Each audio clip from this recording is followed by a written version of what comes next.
नमस्कार। योगासन और व्यायाम में केवल श्वासों का ही अंतर होता है। हम श्वासों का ध्यान रखें तो योगासन हो जाता है और श्वासों के ध्यान रखने के बिना स्पीड पर ध्यान करें तो वो व्यायाम हो जाता है।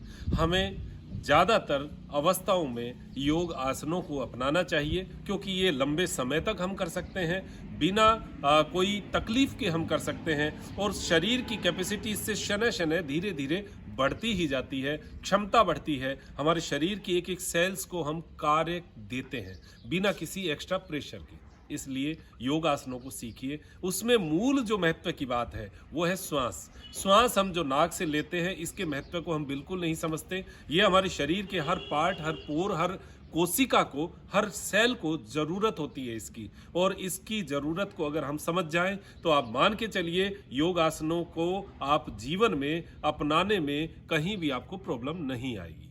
अब आज जो विषय है वो है श्वास का। श्वास हम कैसे जो है योगासनों में समझे कि श्वास कैसे ले कैसे छोड़े। देखिए, ज़्यादातर लोगों का कन्फ्यूजन क्या रहता है कि हम श्वास मुंह से लें या नाक से लें। देखिए, हमारे शरीर में एक ही अंग श्वास के लिए बनाया गया है, वो है नाक।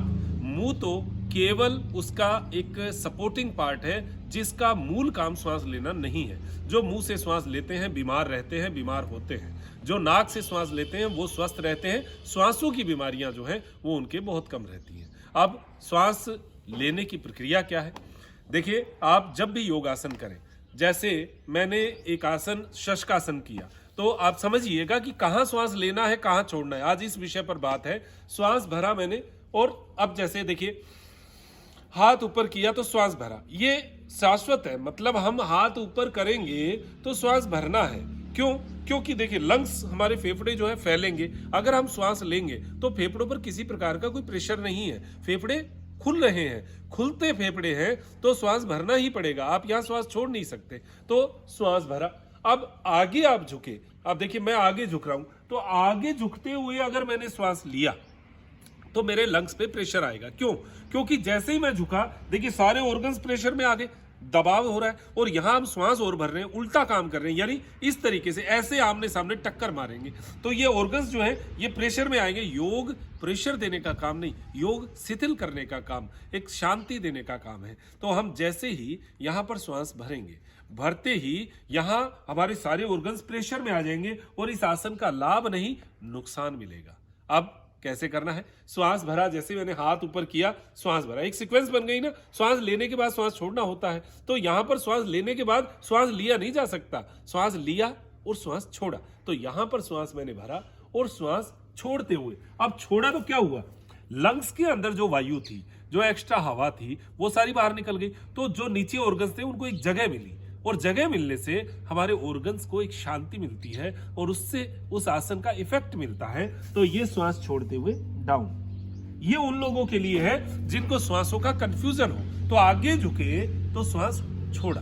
अब यहीं से पीछे जाते हैं। देखिए, जैसे हमने उष्ट्रासन किया, उष्ट्रासन में हम क्या करते हैं? श्वास भरते हैं, पीछे जाते हैं तो श्वास भरते हैं। अब पीछे जाने का क्या? जैसे मैंने सिंपल तरीके से उष्ट्रासन किया, हाथों को एड़ी के ऊपर लेकर गया, यहां पर श्वास भरते हुए मैं पीछे गया। अब क्यों गया? पीछे क्यों गया? देखिए, यहां मेरे लंग्स एकदम से फैल गए।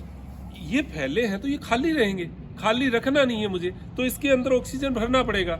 ऑक्सीजन भरेंगे तो ये लंग्स को तो एक तो फैली हुई जगह मिलेगी, दूसरा जैसे ही हम श्वास भरते हैं एक टाइटनेस आती है, यानी खिंचाव आता है, तनाव आता है। तो ये लंग्स एकदम से तनाव में आएंगे, खाली होंगे तो यहाँ डैमेजिंग हो सकती है, कोई मसल्स में क्रैम्प आ सकता है। तो श्वास भरा रहेगा तो टाइट रहेगा।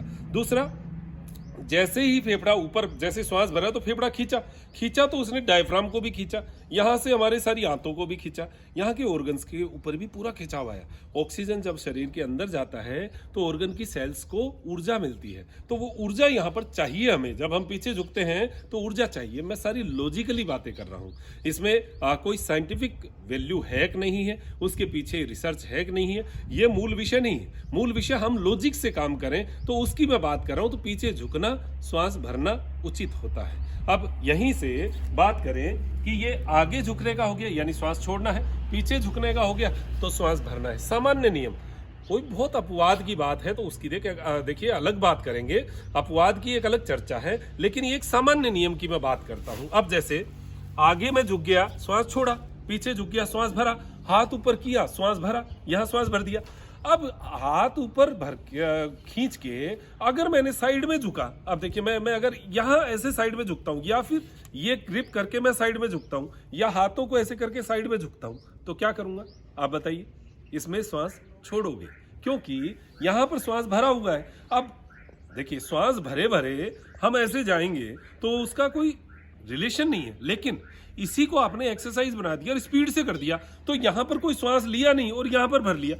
ये एक अलग चीज है। आप करते हुए में कुछ कुछ कर जाए वो एक अलग बात है, लेकिन आसन जिसमें आपको आधा मिनट रुकना है, 1 मिनट स्टे करना है, तो श्वासों के साथ करेंगे तो उसका लाभ जो है आपको अधिकतम से अधिकतम मिलेगा।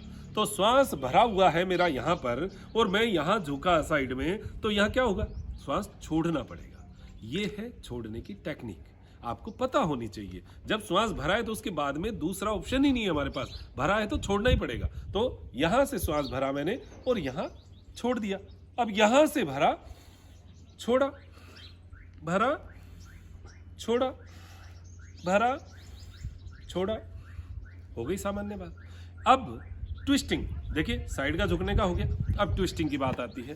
तो अगर मैं साइड में झुकता हूं, साइड में जाता हूं यानी ट्विस्ट करता हूं, तो क्या करना पड़ेगा? वही बात, यहां पर मैं हूं तो श्वास भरा मैंने।